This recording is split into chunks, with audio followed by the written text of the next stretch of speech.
우리 제목 한번 따라해 주시면 감사하겠습니다. 이혼과 독신에 대한 교훈. 이혼과 독신에 대한 교훈. 사람이 살면서 결혼하고 행복하게 사는 것이 굉장히 중요한 요소인데, 어떤 경우에는 또 이혼과 독신에 대해서 궁금하게 여기는 그런 또 질문들이 있습니다. 그래서 오늘 주님께서 여기에 대해서 답변을 해 주십니다. 우리 다시 한번 마태복음 19장 1절 2절 같이 읽어보겠습니다. 시작. 예수께서 이 말씀을 마치시고 갈릴리를 떠나 요단강 건너 유대 지경에 이르시니 큰 무리가 따르거늘 예수께서 거기서 그들의 병을 고치시더라. 그 밑에 보겠습니다. 예수님께서 유대 지역으로 가셨습니다. 그리고 그곳에서 치유 사역을 행하고 계셨습니다. 그런데 이때 바리새인들이 예수님께 다가와 질문을 했습니다. 이혼에 대한 이제 그 질문에 대해서 또 주님께서 답변해 주시는 그 대목이 3절에서 6절에 기록되어 있습니다. 우리 같이 읽어보겠습니다.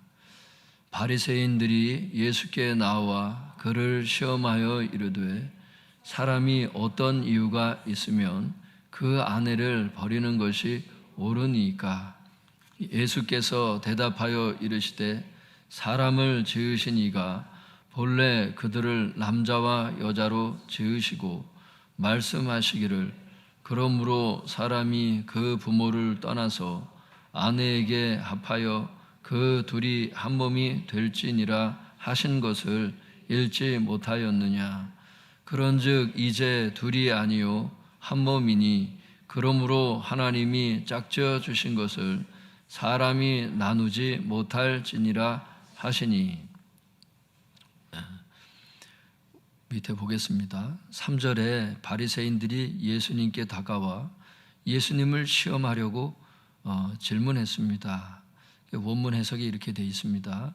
사람이 어떤 이유 때문이든지, 그 질문 자체가 굉장히 이상하죠. 사람이 어떤 이유 때문이든지 자기 아내와 이혼하는 것이 합법적입니까?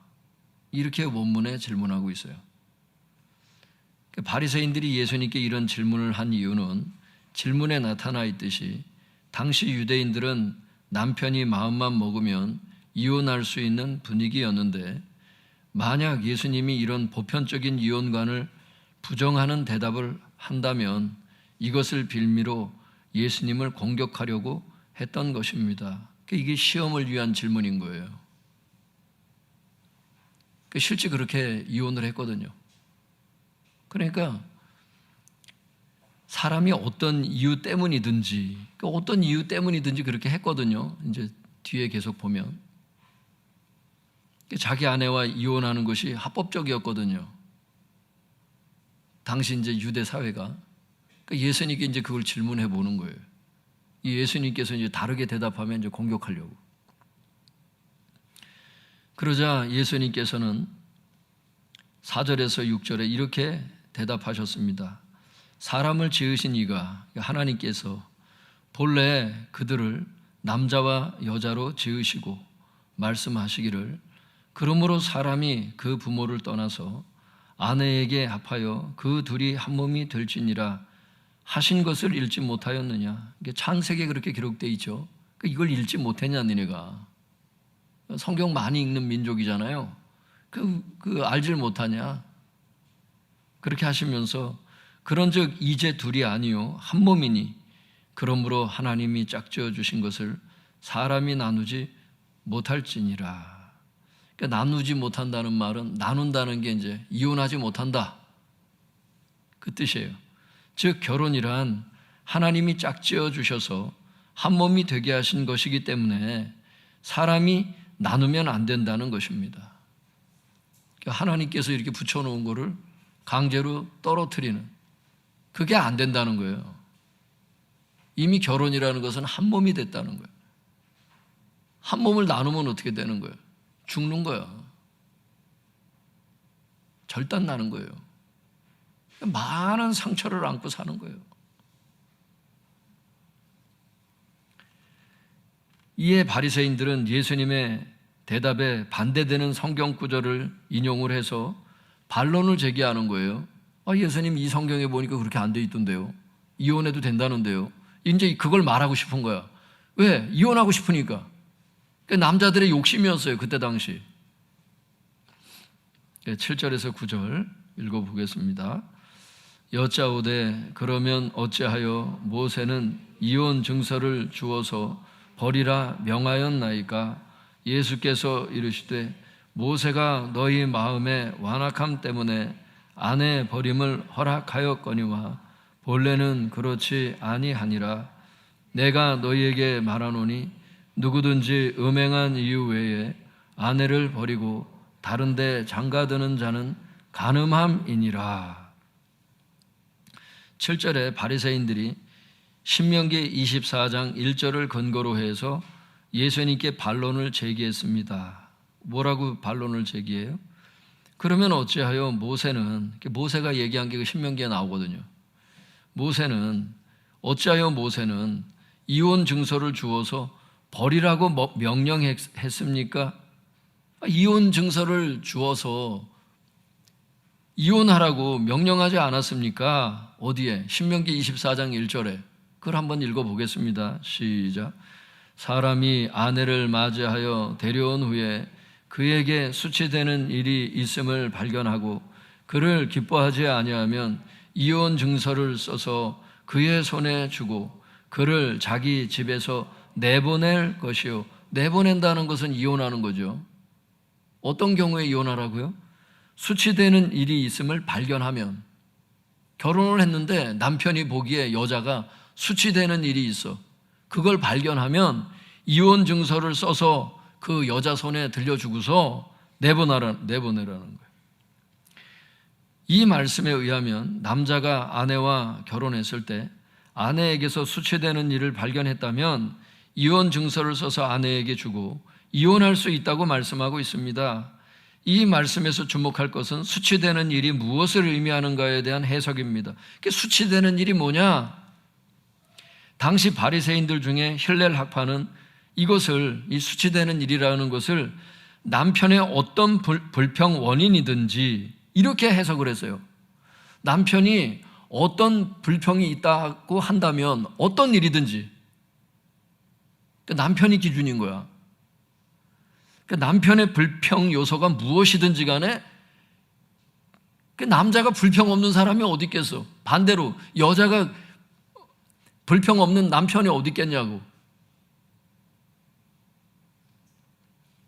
응? 다 사랑하며 사는 거지, 덮어주며 사는 거지, 완벽한 사람이 어딨냐고. 근데 이거를 힐렐 학파가 그렇게 해석을 했어요. 그때 당시 성경을 가리키던 그 학자들이. 뭐라고? 수치되는 일이라는 것은 남편의 어떤 불평 원인이든지 이렇게 해석해야 된다는 거예요. 이해했는데 문제는 이런 해석이 사실상 이혼을 자유롭게 행하는 폐단이 되어 이혼이 보편화되었던 것입니다. 즉 다른 사람과 결혼하려는 자기 음욕을 충족시키고자 이혼하는 사람들이 많았습니다. 그 음란 때문에 이혼하는 사람이 많았던 거예요. 지금도 이 세대가요, 여러 가지 이유가 있을 수 있겠지만 저는 음란이라고 생각해요. 여러 가지 이유를 붙일 수는 있겠지만 여러 가지 이유가 실제 있어요. 근데 그 중에 많이 차지하는 게 음란 아닌가 싶어요. 모든 영상, 모든 광고,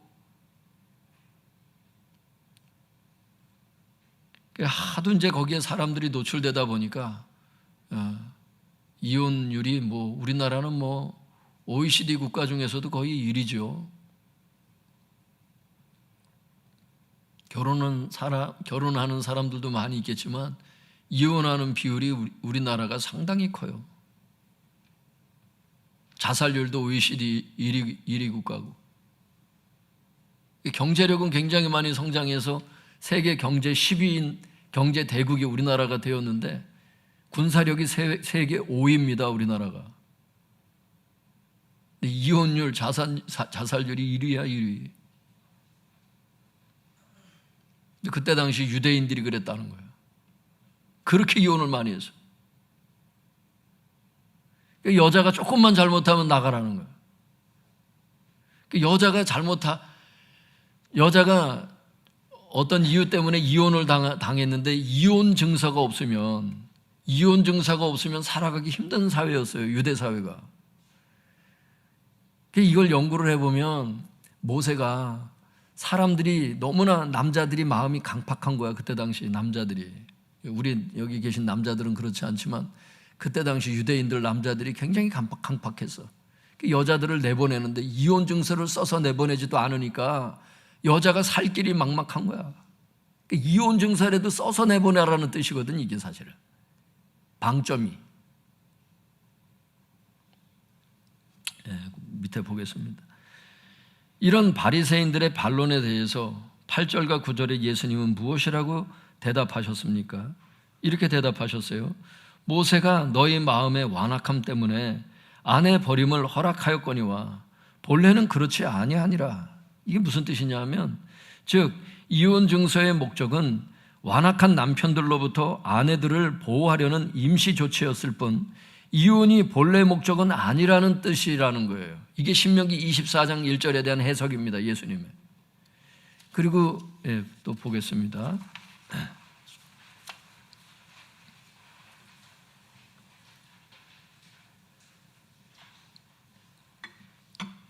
예수님께서 이어서 뭐라 그러셨어요? 내가 너희에게 말하노니 누구든지 음행한 이유 외에, 그 아내가 음행을 안 했어, 간음을 저지르질 않았어, 그랬는데 자기 아내를 버리고 다른 데 장가드는 자는 간음죄를 저질렀다는 거예요. 간음죄 저지르면 성경에 지옥에 간다고 말씀하시죠. 그 목사님, 남자만 그러는 게 아니라 반대로 여자가 그럴 수도 있지 않습니까? 그래서요, 그 밑에 보면 병행구절 마가복음 10장 11절에서 12절은 이렇게 말씀합니다. 같이 읽어볼까요? 시작. 누구든지 그 아내를 버리고 다른 데 장가드는 자는 본처에게 간음을 행하며, 또 아내가 남편을 버리고 다른 데로 시집가면 간음을 행함이니라. 둘 다 마찬가지예요.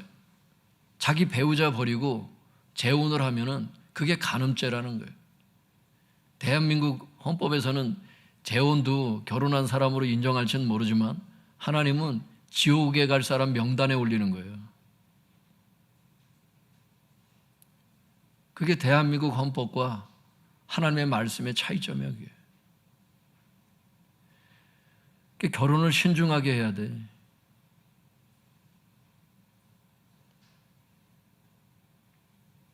성경에 불신자하고 결혼하지 말래잖아. 우리가 고생할까 봐 그러시는 거예요, 그게.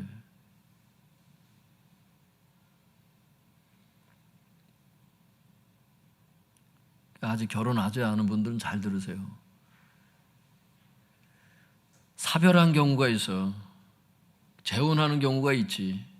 그렇다 할지라도 그리스도 안에서만 하라고 돼 있어요, 성경에. 그리스도 안에서가 뭐겠어요? 믿는 사람과 하라는 거예요.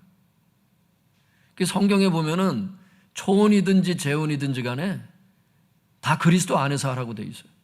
불신자와 멍에를 함께 하지 말래. 소 2마리가 밭을 가려면 한 결이가 이렇게 있으면 같이 멍에를 매잖아요. 불신자와 멍에를 같이 매지 말라는 거예요. 인생을 같이 살아가기가 어렵기 때문이야. 행복하지가 않아, 결혼 생활이. 결혼 생활은 여러분 사역하기 위해서 결혼하는 것도 아니야. 어떤 사람은 불신자 전도하기 위해서 결혼한다는 거예요. 성경에 어디 그게 있어요? 다 자기 추측입니다. 하나님 속 끓이는 짓을 하는 거예요, 그게. 과거에 알지를 못하고 그렇게 하셨던 분은 어쩔 수 없지만 자기 자식들에 대해서는 고생시키지 말도록 해야 돼. 믿습니까? 근데 대체적으로 자기가 믿음이 없어서 그렇게 결혼하면 자기 자식도 불신자 결혼 신경 안 쓰더라고. 또 그 굴레에서 살도록. 그러니까 일단 내가 믿음이 좋아야 돼. 그래야 자식들도 신앙교육 할 수 있거든. 여러분 주님의 애타는 마음을 볼 수 있길 바랍니다. 근데 많은 사람들이 이 하나님의 말씀을 인정하냐고. 그냥 자기 배우자 버리고 음행한 연고 없이 그냥 마음에 안 든다고 그냥 여러 가지 이유를 붙여서 용납하지 않고 더 덮어주면 되는 거를 용납하지 않고 그걸 문제시하면서 결국에는 버리고 다른 사람과 재혼하잖아요. 주님 말씀하시잖아. 자기 배우자 버리고 재혼을 하게 되면 간음함임이라 말씀하시잖아. 이게 지금 대한민국의 큰 문제예요, 이게. 밑에 보겠습니다. 예수님의 대답의 핵심은 이것입니다. 음행한 이유 외에 이혼하는 것은 불가하다는 거예요. 불가하며 음행한 이유 외에 이혼하고 다른 사람과 재혼하면 간음죄를 짓는 것이다. 만약 간음죄를 지으면 어떻게 됩니까? 간음죄를 회개하지 않으면 지옥 간다고 말씀하십니다. 마태복음 5장에 기록되어 있는 거예요, 그게. 그러자 예수님의 대답을 듣고 있던 제자들이 항의를 해요. 그럼 독신으로 사는 게 낫겠습니다, 이래. 이걸 읽어보면요, 제자들도 당시 그 유대 사회에 만연했던 보편적인 이혼관, 거기에 전염되어 있다는 걸 알 수가 있어요. 읽어볼까요? 10절 시작. 제자들이 이르되 만일 사람이 아내에게 이같이 할진대 장가들지 않는 것이 좋겠나이다. 장가들지 않는 게 뭐예요? 독신이에요, 독신. 독신으로 사는 게 낫겠습니다. 왜요? 남편이 아내에게 이와 같이 그렇게, 그러니까 마음대로 이혼할 수 없다면 차라리 그냥 독신으로 사는 게 낫습니다. 열받은 거예요, 제자들이 지금. 예수님의 12사도가 여러분 이런 거에 열받는 걸 여러분 보세요. 당시 유대 사회가 얼마나 타락한 사회였는지를. 예수님께 몇 년 훈련받은 사람들이 이 지경이니? 교회를 다녀도 이런 사람 많습니다. 그래서 이런 사고를 갖고 있는 사람. 항의라는 거예요. 주님께서 지금 진리를 말씀해 주시고 계시고 간음죄라고 말씀하시는데 차라리 그럴 거면 독신으로 사는 게 낫습니다. 이렇게 얘기를 하는 거예요. 밑에 보겠습니다. 제자들이 예수님께 이렇게 말했습니다. 원문에는 이렇게 되어 있어요. 만일 사람과, 난 이걸 해석을 하면서도 웃기는 게 자기만 사람이야? 나 이게 해석 자체가 이걸 해석해 보면서 느끼는 게 여자를 무슨 그때 당시 여자를 소유물로 여기긴 했어요. 짐승 세듯이 이제 자기 소유 중에 하나로 이렇게 여자를 셌거든요. 지금 여자분들은 참 좋은 그래도 인권 속에 사는 거예요. 옛날에 비하면.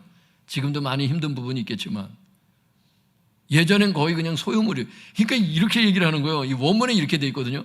만일 사람과 그 아내와의 관계가 이와 같다면 이렇게 돼 있어요. 결혼하지 않는 것이 더 낫겠습니다. 이렇게 돼 있다고 원문에. 현대인의 성경에는 그래도 이걸 남편이라고 바꿔서 번역을 했더라고요.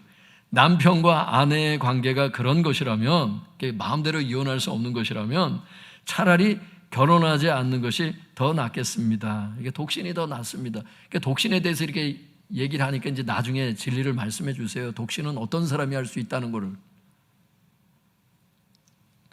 밑에 보겠습니다. 이런 제자들의 말에 대해서 주석은 이렇게 말합니다. 제자들은 예수님의 입장이 너무나 경직하다고 생각한 나머지 항의성 발언을 한 것이다. 이것은 당시 언제든지 이혼할 수 있다는 전제하에 결혼 생활을 했던 이스라엘 남성들의 위기감을 반영한 것으로 보이는데, 여자들을 소유물의 일부로 생각했던 당시의 습관을 고려해 볼 때 분명 예수님의 이혼 금지법을 일종의 억압으로 생각했던 것이 당연하다 하겠다. 그때 당시 사람 입장에서는. 따라서 결혼으로 인해 한 아내에게 속박당하고 사느니 차라리 독신으로 사는 것이 좋게 보인 것이다. 그걸 속박으로 생각하는 거예요. 이혼할 수 없이 산다는 것을 속박으로 생각하는 거예요.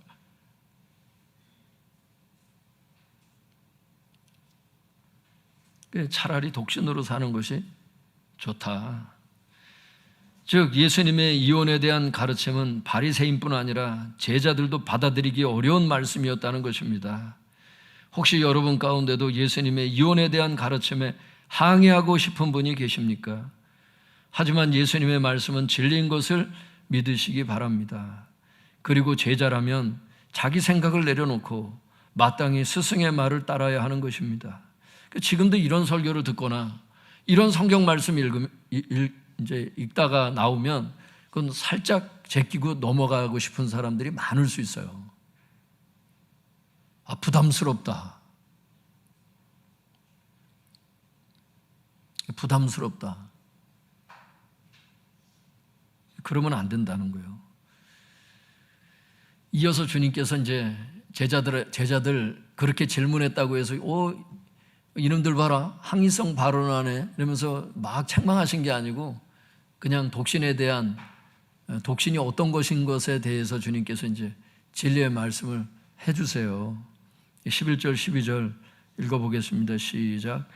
예수께서 이르시되 사람마다 이 말을 받지 못하고 오직 타고난 자라야 할지니라. 어머니의 태로부터 된 고자도 있고 사람이 만든 고자도 있고 천국을 위하여 스스로 된 고자도 있도다. 이 말을 받을 만한 자는 받을지어다. 11절에 보면 이 말이 뭐예요? 그러니까 지금 독신으로 사는 게 낫습니다. 제자들이 그렇게 얘기를 하니까 그 얘기거든요. 그랬더니 주님께서 사람마다 이 말이라는 게 뭐야? 독신을 사람마다 모든 사람이 다 받을 수 있는 말이 아니고 독신으로 살 수 있는 게 아니고 오직 타고난 자라야 독신으로 살 수 있다. 그러니까 이런 고자 저런 고자 있다 하면서 이 말이라는 게 뭐예요? 독신을 받을 만한 자는 받아라.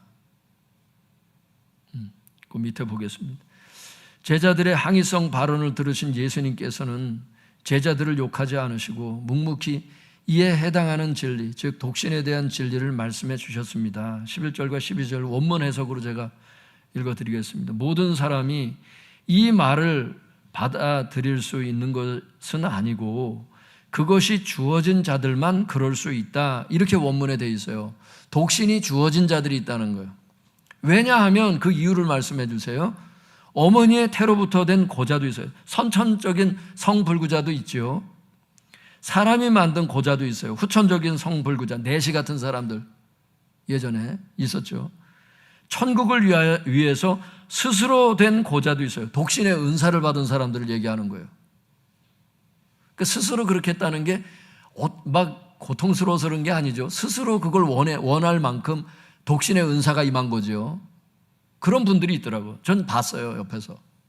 저는 독신의 은사는 없기 때문에 저는 모르지만 독신의 은사를 받은 사람은 혼자 살아가는 것이 그렇게 어렵지 않나 보더라고요, 보니까.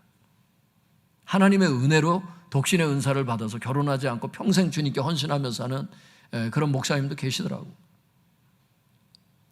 사도 바울과 같이. 천국을 위해서 스스로 된 고자도 있기 때문이다. 이렇게 돼 있어요, 원문에. 아무나 받을 수 있는 건 아니고 이렇다는 거예요. 이것을 받아들일 수 있는 자는 받아들여라. 이렇게. 받은 사람은 그렇게 하라는 거죠. 안 받은 사람은 그렇게 할 수 없다는 거죠. 이 말씀은 특히 성도의 경우 독신의 은사를 받지 않았으면 결혼해야 한다는 의미를 내포하고 있습니다. 이거를 연구해 보니까 결국 그런 뜻이더라고. 그렇잖아요, 지금. 의미를 잘 생각해 보세요. 성도 중에 독신의 은사를 받지 않았으면 결혼해야 된다. 그 얘기입니다. 왜냐하면 이 모든 사람이 이 말을 받아들일 수 있는 것은 아니고 그것이 주어진 자들만이 그럴 수 있기 때문이다. 주님 말씀하시기 때문에 그래요. 결론적으로 오늘 말씀을 묵상을 해보면 제자들에게 두 가지 선택이 제시되어 있음을 알 수 있어요. 첫 번째 제자들이 선택할 수 있는 건 뭐죠? 음행한 이유 외에는 이혼할 수 없는 결혼 생활. 즉 하나님이 짝지어 주신 배우자와 끝까지 행복하게 결혼 생활을 해야 하는, 이 경우 결혼이 하나님의 뜻이지요. 두 번째는 뭐예요? 또 하나는 독신의 은사를 받고 천국을 위해 독신 생활을 하는 사람. 즉 하나님께서 독신의 은사를 주심으로 끝까지 독신 생활을 하는 사람. 이 경우 독신 생활이 하나님의 뜻이죠. 중요한 것은 결혼도 독신도 다 거룩하다는 거예요. 왜냐하면 모두 하나님의 뜻에 순종하는 삶이기 때문에 그래요. 결혼이 잘하는 거냐, 독신이 잘하는 거냐, 하나님의 뜻대로 사는 게 좋은 겁니다. 독신의 은사를 받지 않은 크리스찬들은 다 결혼해야 될 겁니다. 독신의 은사를 받은 사람은 독신 생활을 하는 게 하나님의 뜻이에요. 결혼도 잘하는 거고 독신도 잘하는 겁니다, 여러분. 믿습니까? 부모 입장에서도 이걸 열어놔야지. 애가 독신의 은사를 받았으면 내비두세요. 그걸 또 막 뭐라 그러지 말고. 사람이 다 똑같이 사는 게 아니에요. 사람이 다 똑같은 얼굴이 아니듯이 삶의 형태가 다 다르다는 걸 인정하셔야 돼, 부모들도. 다 똑같은 직장을 다니는 게 아니지 않습니까? 왜 다 결혼하라는 거야, 왜?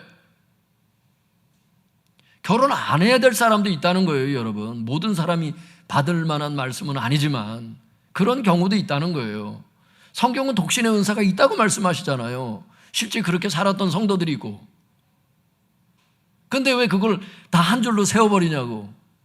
다 똑같은 길을 가라 그러냐고. 아니라는 거예요.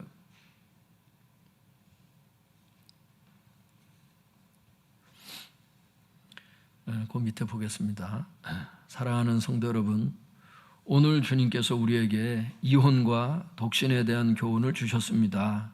바라기는 음행한 이유 외에는 함부로 이혼하지 마시고 하나님이 짝지어 주신 배우자와 끝까지 행복하게 결혼 생활 하시기 바랍니다.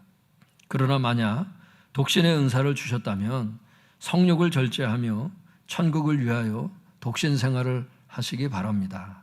그래서 결혼 생활이든 독신 생활이든 모두 하나님을 기쁘시게 하는 삶을 살 수 있기를 축복합니다. 다만 우리 중에는 함부로 이혼하여 간음죄를 짓다가 지옥에 가는 성도가 없기를 바랍니다. 그리고 독신의 은사도 받지 않았음에도 독신주의에 빠져서 결국 정욕을 이기지 못하고 간음죄를 짓다가 지옥에 가는 성도가 없기를 바랍니다. 이게 독신의 은사를 받지 아니하면요, 결혼하지 않는 걸로 끝나는 게 아니에요. 자꾸 음행을 저지르더라고, 보니까. 주변에 보니까 그렇더라고. 우리 교회 성도들은 그런 분들이 없지만 주변에 보니까 그렇더라고. 그냥 뭐 독신의 은사를 안 받고 그냥 혼자 그냥 살면 그냥 잘 사나 보다 이렇게 생각하는데 잘 살질 못해요. 계속 여자가 바뀌고 남자가 바뀌고 그냥 그 생활을 즐기는 거지.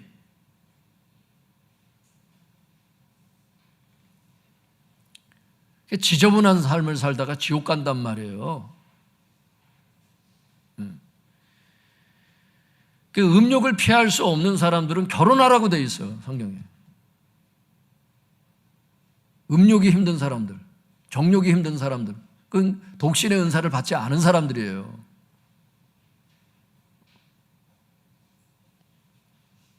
결혼도 그래. 너무 기준을 너무 높게 너무 세우면 배우자를 만나기가 어려워. 보내줘도 자꾸 이것저것 너무 까탈스럽게 다 너무 따지면 성경에서 너무 따지진 않잖아. 그리스도 안에서 할지니라 이렇게 돼 있잖아. 딱 하나잖아.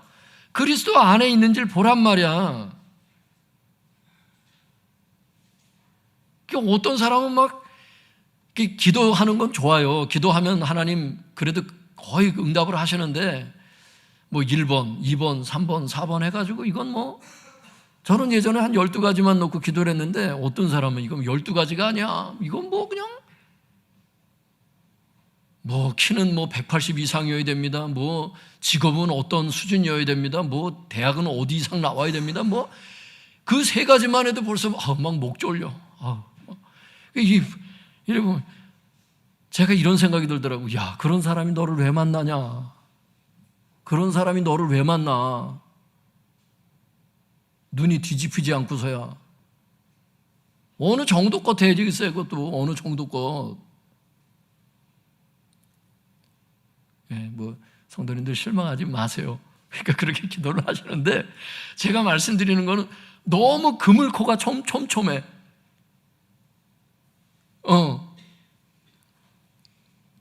그게 너무 참 기준이 너무 많아. 어떤 분도 제가 이런 설교를 하면 이런 분들이 있을지 몰라요. 목사님, 저는 기준이 거의 없는데도 안 돼요. 이럴 수도 있어. 저는 왜 그러죠? 저는 기준이 거의 없는데 잘 안 됩니다. 기도하세요. 기도하세요. 하나님 보내주신다고. 다 짝이 있어요. 그리고 하나님께서 결혼하신 분들의 경우는 지금 주님께서 주신 메시지가 초심을 잘 지키라는 거예요. 처음에 좋아서 결혼했잖아. 그 초심들이 있잖아. 화장실 들어가기 전에 마음을 잘 생각하라는 거예요. 인생이 너무 짧다는 거예요. 인생이 너무 짧다는 거예요. 금방 죽어요, 다. 금방 혼자 된다고. 또 그 사람도 금방 가고. 있을 때 잘하고 가급적 상처 주지 말고 행복한 결혼 생활하는 게 하나님의 뜻이에요. 결혼은 한 팀을 묶어주신 거예요, 주님께서. 그걸 잘 지키셔야 돼. 그 배우자를 위해서 기도하는 그 중보는 다른 중보보다 빨리 들어주신다는 걸 아셔야 돼. 소중한 사람을 생각하고 끝까지 행복하게 결혼 생활하세요. 믿습니까? 그렇게 하셔야 돼. 서로 싫어하는 거 자꾸 하지 말고. 싫어하는 게 있다고. 뭘 좋아하는지, 뭘 싫어하는지 이걸 가만히 파악해 보세요. 남편들, 아내들 가만히 생각해 보세요. 내 부인이 뭘 좋아하지? 뭘 싫어하지? 이걸 한번 가만히 생각해 보세요.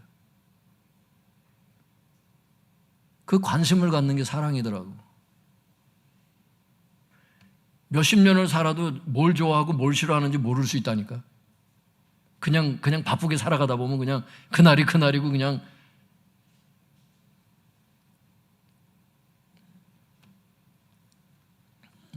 행복한 결혼 생활 할 수 있기를 바랍니다. 그게 하나님의 뜻입니다. 기도하겠습니다.